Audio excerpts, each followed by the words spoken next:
হযরত ঈসা আলাইহিস সালামের জন্মের 570 বছর পরে হযরত নূহ আলাইহিস সালামের সময় পৃথিবীতে যখন মহাপ্লাবন অনুষ্ঠিত হয়েছিল 3913 বছর পরে হযরত আদম আলাইহিস সালামকে জান্নাত হতে দুনিয়ায় আসার 6125 বছর পরে এক নম্বরে রহমত বরকত হিসেবে নূর মুহাম্মদ আর নবীজির উপরে দয়া করে মায়া করে নূর নামক আসমানে 30 পারা কোরআন শরীফ পাঠিয়ে দিলেন। সকলে বলি সুবহানাল্লাহ, আর একটা আওয়াজ দিয়ে বলি সুবহানাল্লাহ। আল্লাহ রাসূল কি সওয়া, আল্লাহ রাসূল কি সওয়া जिंदगी बर्बाद হনো দোনো আলা নূর নূর লা আয়া है। अल्लाह रसूल की सवा, अल्लाह रसूल की सवा जिंदगी बर्बाद हनो दोनों वाला नूर नूर ला आया है। सरियल मनैयद को कैसे नूर सया है, दोनों वाला आया है नूर लेकर आया है। सरियल मनैयद को कैसे नूर सया है, दोनों वाला नूर नूर ला आया है। जर जर कन मरहबा।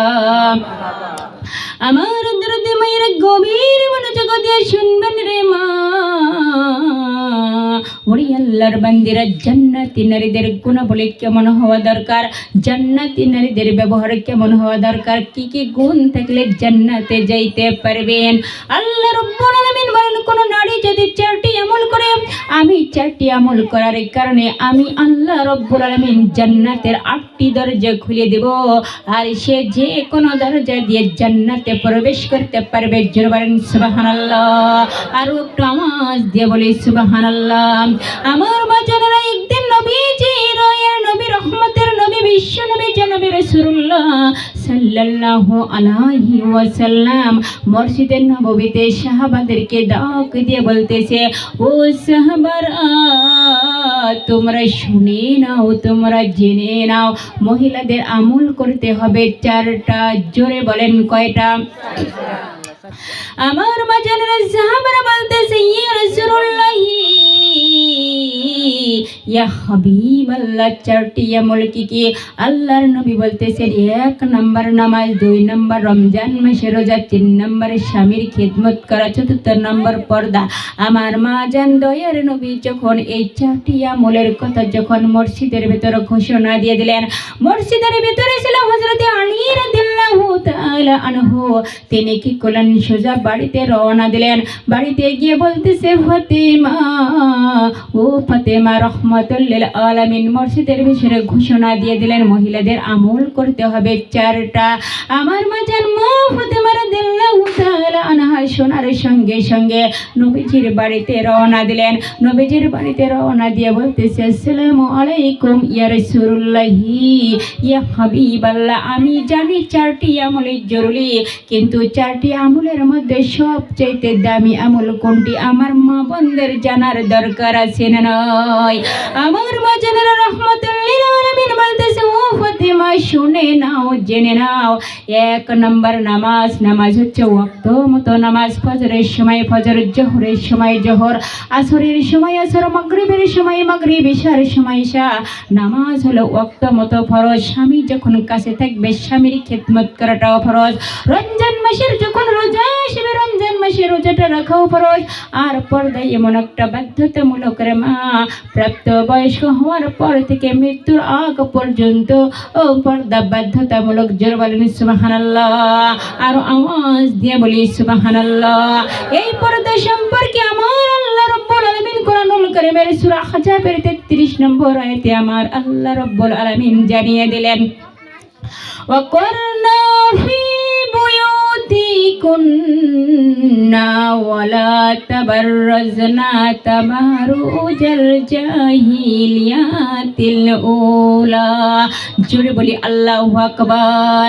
আমার মাঝে আল্লাহ রাব্বুল আলামিন বললেন, ওয়াকুরনা, নারীরা তোমরা কি করো, ঘরের ভিতরে অবস্থান করো, ওই জাহিলি নারীদের মতো সেজে গুজে রং রং করিয়া প্রদর্শন হয়ে বেড়াইও না। কথা ঠিকার? আরো একটু আওয়াজ দিয়ে বলেন কথা ঠিকার? আমার আল্লাহ রব্বুল আলামিন কোরআনুল কারীমের ভিতরে নিজেই ঘোষণা করে দিয়েছেন, ও নারীরা তোমরা কি করো, ফি বুয়ুতি কন্যা, তোমরা অন্দর মহলে বসবাস করো, ওই জাহিলি নারীদের মতো সেজে গুজে রং ঢং করে প্রদর্শন হয়ে বেড়াইও না। আমার মাঝেরা গভীর মনোযোগ দিয়ে শুনবেন রে মা, ওরে আল্লাহর বান্দিরা, মনটা কি চাই না রে মা? একজন নামাজি বান্দি হয়ে কবরে যায়, একজন পদ্মশীল মা হয়ে কবরে যাও, একজন কোরআনওয়ালার মা হয়ে কবরে যাও। ওরে আল্লাহর বান্দিরা, কয়দিন আর দুনিয়ায় রং তামাশাই পরে আল্লাহকে বলে থাকবা? কোন সময় যেন কাফনের কাপড় তোমার দরজায় এসে হাজির হয়ে যাবে। ওরে মা, তুমি জানো না কত মা চলে গেল, দুধের বাচ্চাগুলো কবরের কাছে এসে হাউ মাউ করে কান্না করে আর ডাক দিয়ে বলি, আমার আম্মু কই, আমার আম্মুকে কেন দেখি না, কেন আমার আম্মু ডাক দেয় না, কেন আমার আম্মু কোলে তুলে নেয় না? ওরে আল্লাহর বান্দিরা, কোরআন পড়ার কারণে সম্মান কমে না, পর্দা করার কারণে সম্মান কমে না। ওরে আল্লাহর বান্দিরা, নামাজ পড়ার কারণে সম্মান কমে না। তোমার মতো কত মা বোন আছে নামাজ পড়ে পর্দা করে হালাল খায়, কত মা বোন এসে কান্না করে, আপা জীবনে অন্যায় তো কম করি নয়, আজকে থেকে নামাজ ছাড়বো না, গুনার কাছে যাব না। তোমার মতো কত মা বোন আছে তারপরেও নামাজ ছাড়ে না। তোমার পাশে এক বোন আজান শুনিয়া পায়ে ধরলেও তোমার কাছে থাকতে চাই না, বলে তাড়াতাড়ি যাই নামাজ পড়তে হবে। ঘুমের চেয়ে নামাজ ভালো, আর তুমি ঘুমাইও না, ঠিক মতো পড়িলে নামাজ জান্নাত তোমার ঠিকানা। বলেন, ঘুমের চেয়ে নামাজ ভালো, আর তুমি ঘুমাইও না, ঠিক মতো পড়িলে নামাজ জান্নাত তোমার ঠিকানা। পশু পাখি কীট পতঙ্গ কেউ তো মোরা ঘুমায় না, মানুষ হয়ে ঘুমিয়ে থাকা ঠিক তোমাদের হবে না। নবী নামাজি সাফায়াত করিবেন না, ঠিক মতো পড়িলে নামাজ জান্নাত তোমার ঠিকানা, ঠিক মতো পড়িলে নামাজ জান্নাত তোমার ঠিকানা। শোনেন শোনেন মা বোনেরা, জলদি করে উঠে যাও, ওযু করে তাড়াতাড়ি নামাজ পড়তে লেগে যাও। নবী নামাজি সাফায়াত করিবেন না, ঠিক মতো পড়িলে নামাজ জান্নাত তোমার ঠিকানা, ঠিক মতো পড়িলে নামাজ জান্নাত তোমার ঠিকানা।